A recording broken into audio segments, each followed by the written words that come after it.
Welcome back to Careers Explained. Today we're talking with Evan Carter about his career path and current role as a cinematographer. He received his bachelor's degree from Davidson College in political science, and after college has held many different filmmaking roles, including being the director of photography on an Emmy award-winning PBS show and working on a variety of projects such as a documentary about feminists in Chile and commercials for brands like Huggies and Bed, Bath & Beyond. He is currently a freelance filmmaker working as both a production company and as an individual part of a team in multiple roles. Welcome, Evan, and thanks for coming on today. Thanks for having me. Can you start by describing what you do as a freelance filmmaker?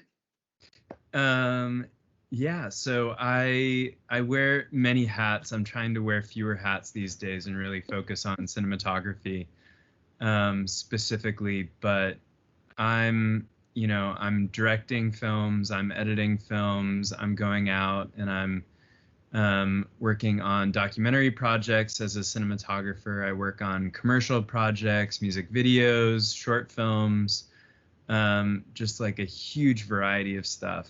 And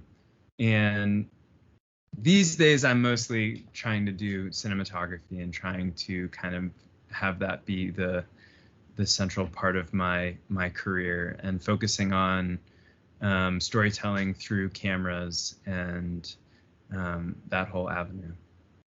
Can you explain to people what the distinction is between cinematography and the other roles that you've been doing and are doing?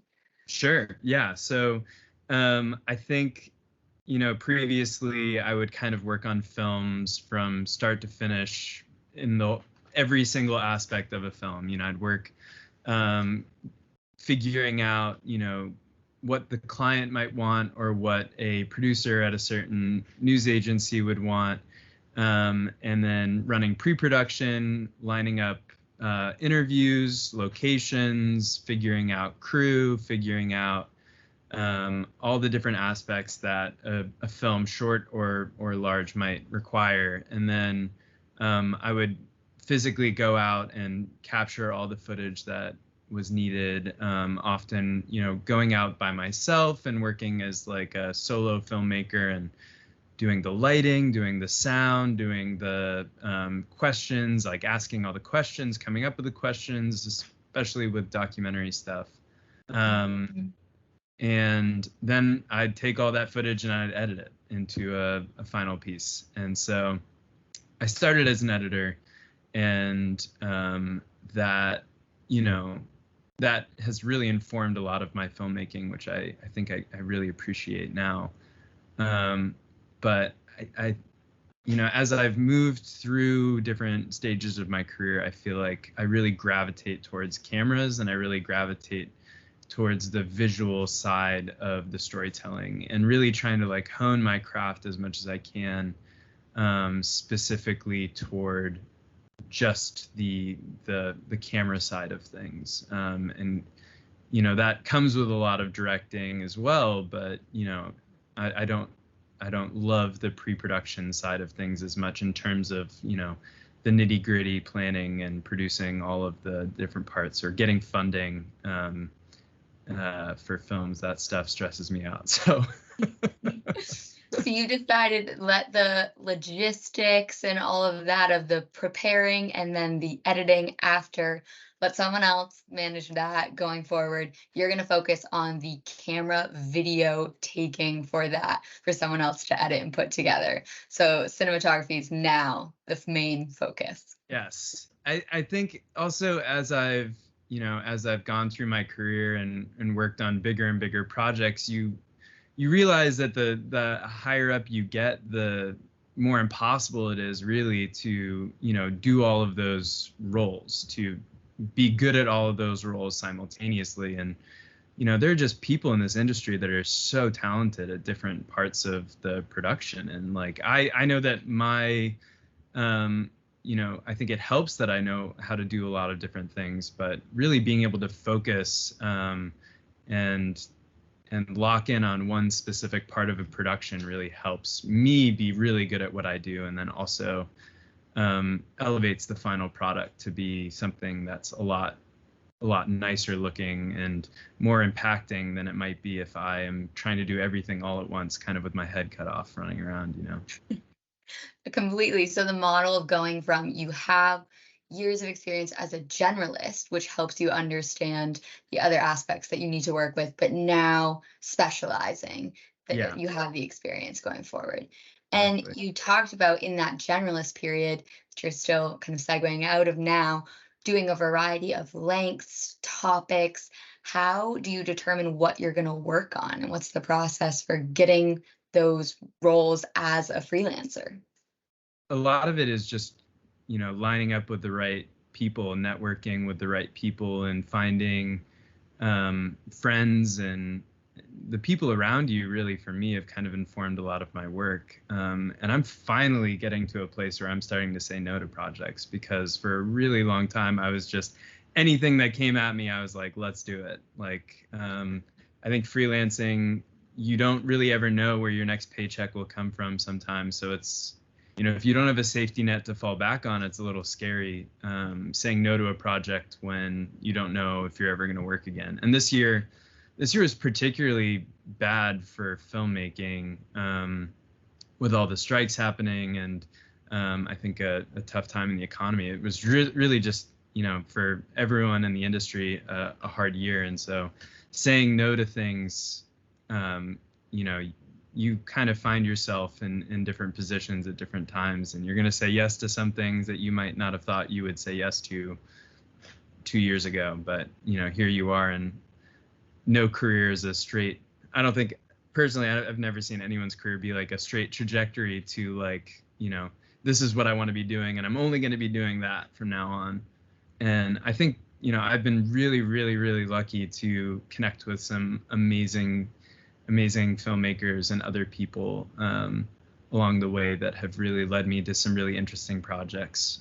I think that I'm pretty happy that, because I love all different kinds of filmmaking, and I'm pretty happy that I've been able to really jump, from different types of projects, working on, you know, a music video one day that's really out there and funny and weird, to like a very serious documentary the next day. I think that really keeps me mentally engaged with all the different work that I'm doing and never really bored. Yeah. And within that, can you give an overview of before you helpfully outlined the process of a film and you've had all the roles in between, but then can you describe a little more in depth what that looks like in terms of the day-to-day roles and responsibilities, either from the generalist perspective or cinematography? I probably spend, I think I calculated it last year. I spent about 100 days on set. So that was, you know, 100 days I was working as a cinematographer on different sets. And then, you know, probably 40 or 50 days I spent editing. And the rest of my days are spent either in pre-production, where I'm preparing for a project, I'm preparing the gear for a project, I'm preparing shot lists, I'm thinking about, you know, the visual style of a piece. That's me in my office. I'm at my office right now. We'll spend time here just like talking about the different, you know, storytelling of a project, the style of a project. We'll go through, what we call like a shot list or a storyboard, to kind of help us visualize what the final piece might look like before we even start filming. Um, and then, you know, when I'm out in the field, I'm either in the city, I'm working, you know, out of my Toyota Prius and driving my gear all over the city, or I'm flying like across the world, going to, I think this year I didn't I traveled I was in Italy for an olive oil commercial in the fall. I was in LA, Salt Lake, the Bahamas, uh, South Carolina, North Carolina, Nebraska, Wyoming, like kind of all over the country filming. And I think, you know, a lot of my job is travel these days, and going to locations to film different stories. And would you So say that's a common characteristic of being a filmmaker, or is that more so for freelancers, or it totally depends? I think for especially anyone that's working on sets, that is a common occurrence, unless you're working on, people live in Los Angeles or New York, both because they're very creative cities, especially for filmmaking, but also because there are a lot of um, warehouses and film sets. And, if you're working on a TV show, you might be in Los Angeles or New York. You might be working on a soundstage in those cities for months at a time. But if you're, a cinematographer, you're likely kind of bouncing around the country and world. Although I think the world part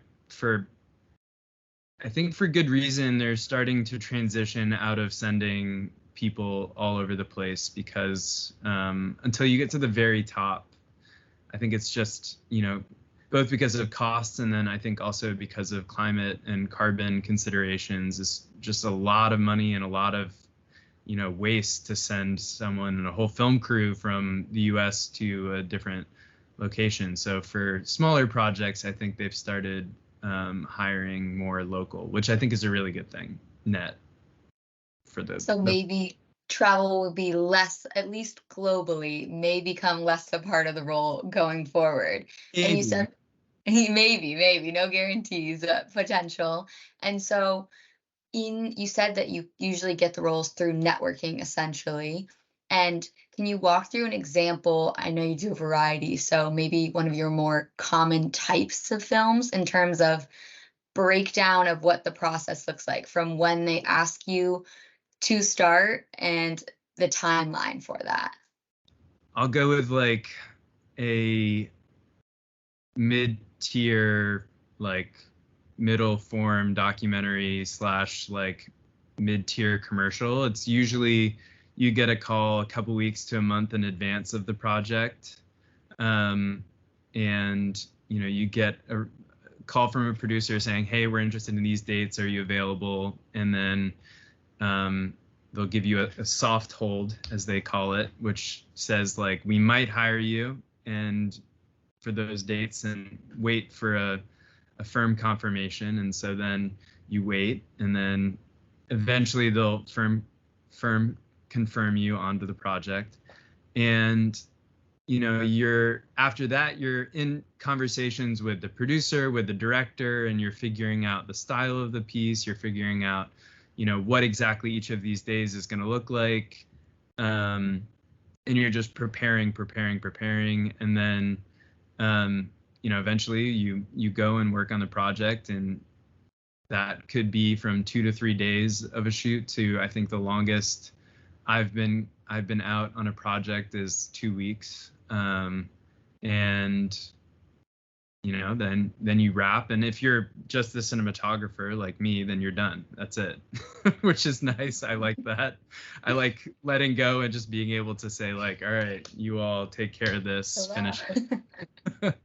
But otherwise, if you're editing, like I often will edit some of these pieces, I'll take it home and go through all the, transcribe all the interviews, break down all the different shots, and, take my time editing things and sending it to the client. And, projects can take a really, really long time, but often they wrap pretty quickly. And it really depends on, the needs of the people that are hiring you.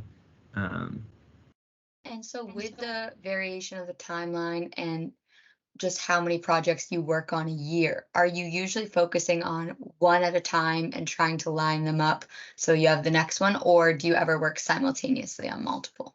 I'm working, I feel like, on like 10 different projects at the same time always. Yeah, because you got to have like, you always have to have something. I think the thing that I've learned is you always have to have something kind of like sitting on the back burner, like waiting to go.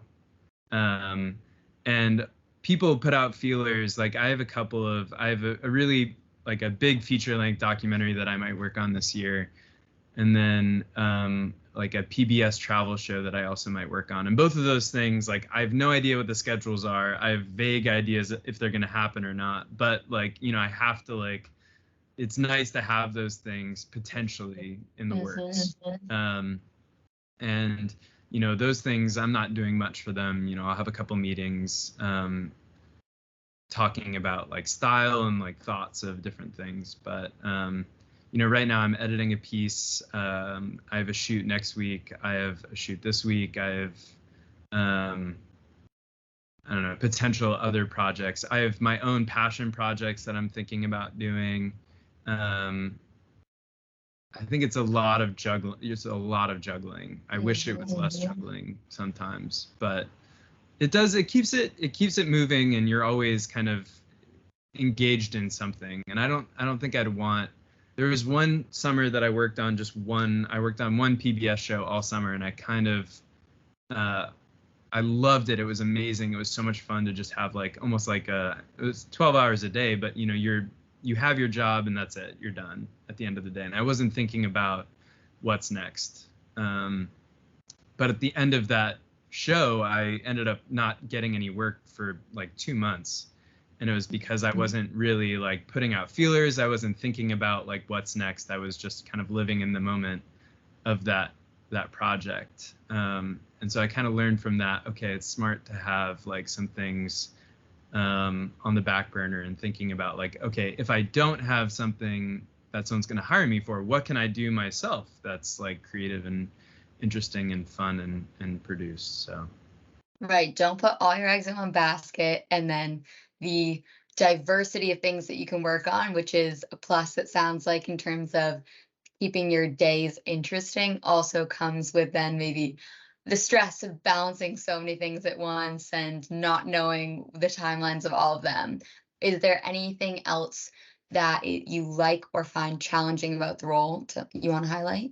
I love storytelling. I love, being able to learn so many different things about so many, especially through documentary. You're really learning a lot about different people all over the country in a lot of different walks of life.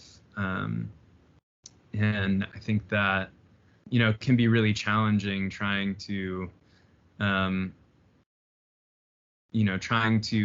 hold all those different stories, hold all that information.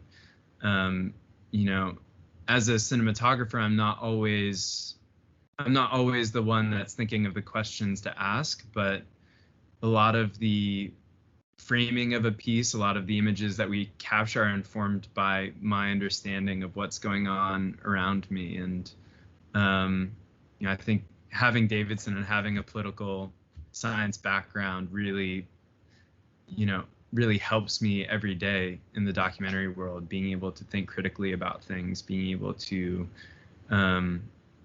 bring a bit of a curious mind to all of my work.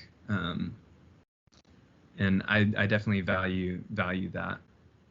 And on that topic, I don't think many people, if it was a trivia question, would guess what a Davidson political science major went into career-wise, a freelance filmmaker.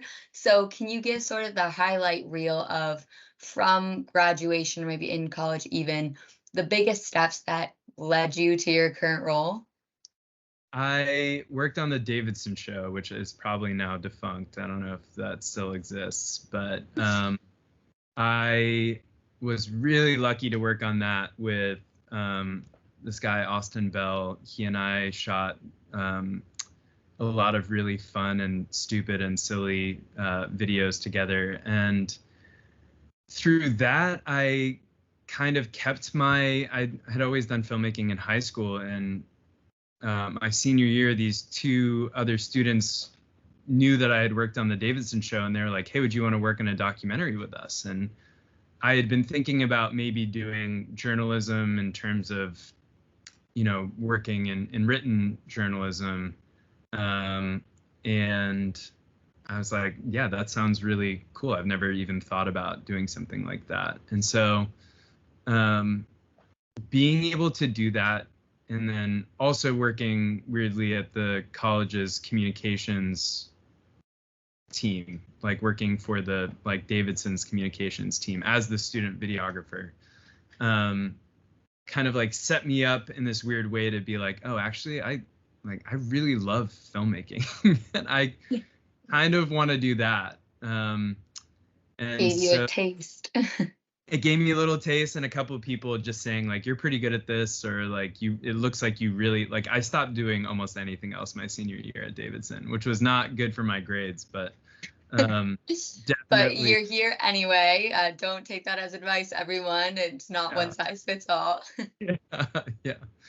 Yeah. And yeah, so I just kind of went for it. After I graduated, I moved to Haiti, and I worked as a videographer for a nonprofit in Haiti.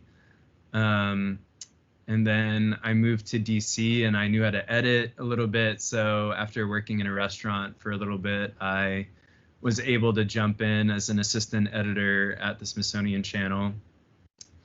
And, I had always had a camera on the side, and still was kind of making my own videos on the side. And then one of my roommate of 4 years at Davidson wanted to move to New York, and I said, you know what, I like, if I want to try to make this film thing work, New York seems like the place to be. And so I moved here, and I, just freelancing, meeting people, having some tough years, having some really good years. It, slowly builds to a place where you're able to make it work. And I definitely don't feel like I have it figured out yet. But I'm in a place where like I'm supporting myself at least. So You're making it. You're doing the dream. You're living it in New York. And so on that idea of your experience was from a few different areas, do you have advice for someone who's trying to figure out how you get into this, where it's less obvious from like a lawyer standpoint of here are the steps? What are the general steps of how to become a filmmaker? I think it's really important to network with people, try to reach out to older filmmakers. People are almost always down to grab a coffee. And then kind of work on sets, like even if you're doing things as a production assistant or as an assistant camera person or as an assistant director, whatever you can do, kind of try to jump on sets. And if that's what you want to do. And I think figuring out as early as you can kind of what you gravitate towards naturally, and just listening to yourself in that regard, I think is really important. Like spending the time to listen to yourself and figure it out, I think is really helpful, because the more you hone in on what exactly you want to do, the more you can kind of find your path, because there are avenues and ways to go, and ways to navigate a little bit. I think it's not an easy career. I don't think it's always the most clear career. I still am struggling to find like, the right steps. I still don't know like what the next step is. Another thing I guess I'd say is just like, if you have an idea for a film and you really want to make that film, make it happen. Work on that passion project, work on the things that you really care about. And I think that is something that I wish I did more of, and still continue to do more of. And I think that some of the passion projects that I've done have been both the most illuminating for me personally, in terms of finding my own style and the things that I like to capture. And then also the things that, people that hire me will reference. There's a video that I shot with a fellow Davidson student who's like a epic kayaker. And we filmed this video together. And to this day, it's a video that I filmed 5 years ago, or 4 years ago, I guess. And people still reference that as, like, oh, this video is the one that I looked at and I really loved. And so, Your selling point. Yeah. So those things can, I think, really pay off and help you learn a lot. And if besides from the making any video ideas you have yourself to get experience, any other tips on how people can essentially go about figuring out what they like, as you said, in terms of things in college, things after, just ideas on how to get in if you don't know where the doors are? Um, it's tough. I mean, the doors, the doors in the industry are really, Locked. you're looking at 10 doors and you're trying to figure out which one's the right door to go down. And sometimes they're not, yeah, you're not opening doors. I think,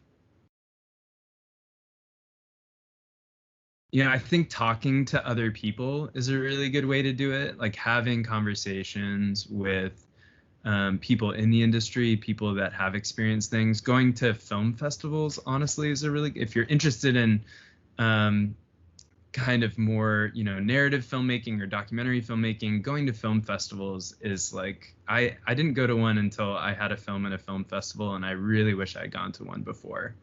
Like it would have been way more fun for me to have experienced that at an early age and being able to see what it's like.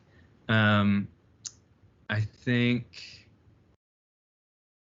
maybe working for production companies if you can, as a really, junior level person, interning for a production company if you can.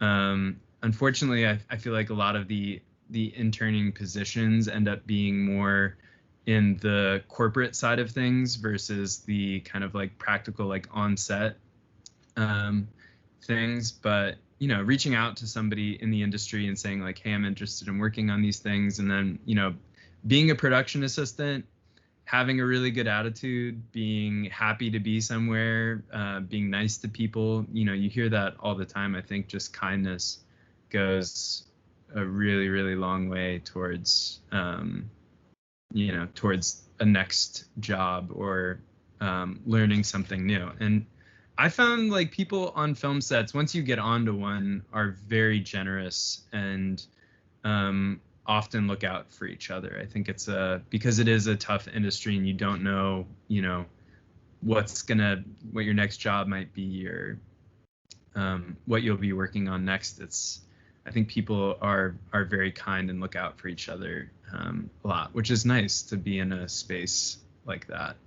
Definitely. It helps with the balance out the insecurity of maybe not knowing what's next. Be mindful in the moment. So those are great tips of, one, have conversations with people in it, get ideas from them. Maybe you can get a role from talking with them. Two, try to work at a production company, even if you're in the corporate aspect of it. I imagine you could even shadow and learn something maybe for the films to do on your own. And then when you talk about networking, which seems fundamental from starting to explore the role to now getting the roles that you have, any advice for how to go about that? Because the term is used all the time, but in terms of how to actually implement that, you're living off of this, so clearly you're good at it.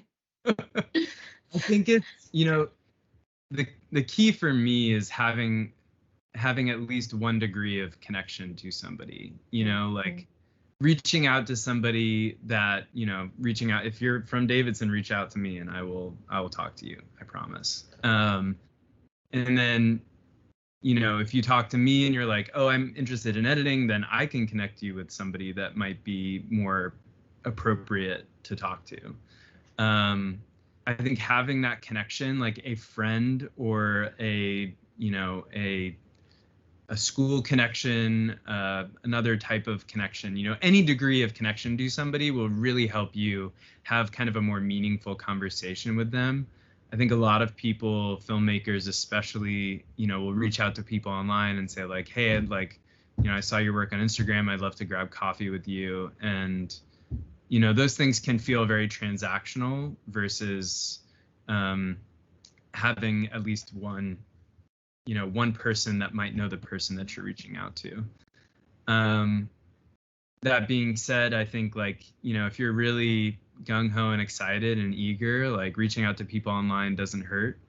I think that going to at least in New York and some other major film hubs, there are a lot of meetups happening. There are people that are coordinating different events. I go to cinematography meetups in the city probably like 2 times a month.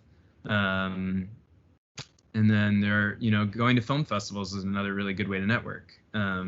Being able to go to a film festival, watch a film, and then meet a filmmaker and say like, hey, I just watched your film and that was amazing. It was beautiful. And then, maybe ask a technical question or a story question. Those things really, shockingly, people love flattery. If you tell them that you like you liked what they did, they'll lose it. Like anyone could say the like half nicest thing to me and I would be like, stop. That's You're too much. hired. Assistant, come on. And that's great advice too, of the specifics that you're mentioning in terms of maybe if you don't have the connections of going to a film festival, and then maybe you have that connection now, whereas you might not have known a contact, but you can then have it in there. So it's not just if you don't know anyone, it's a hard industry to get into, but first maybe thick skin. It sounds like you still need it, even though you're doing well today and turning down things. It's not as guaranteed as some other roles. And then also for the networking, you may not get responses, but there's a variety of ways to try to connect with people and see where it goes from there. And so then any other final career advice or things that you've learned or just tips that you have for those interested in following you? I think, follow your passion and listen to your gut and like check in with yourself every once in a while. And I think really,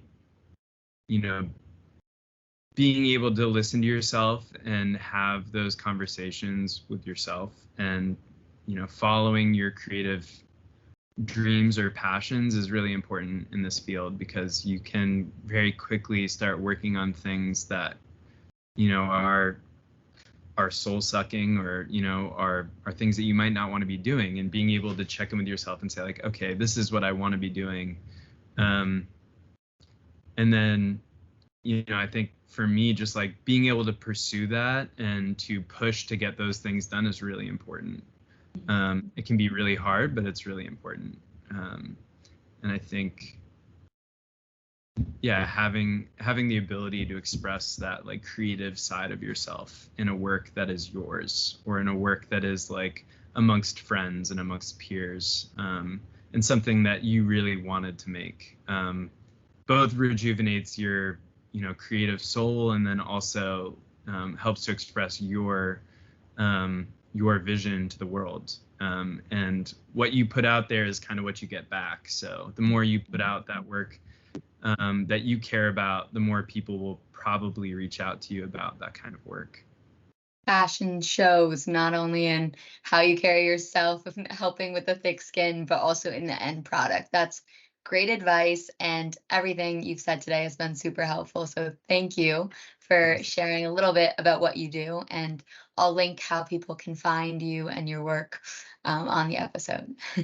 Thanks for having me. It's so fun.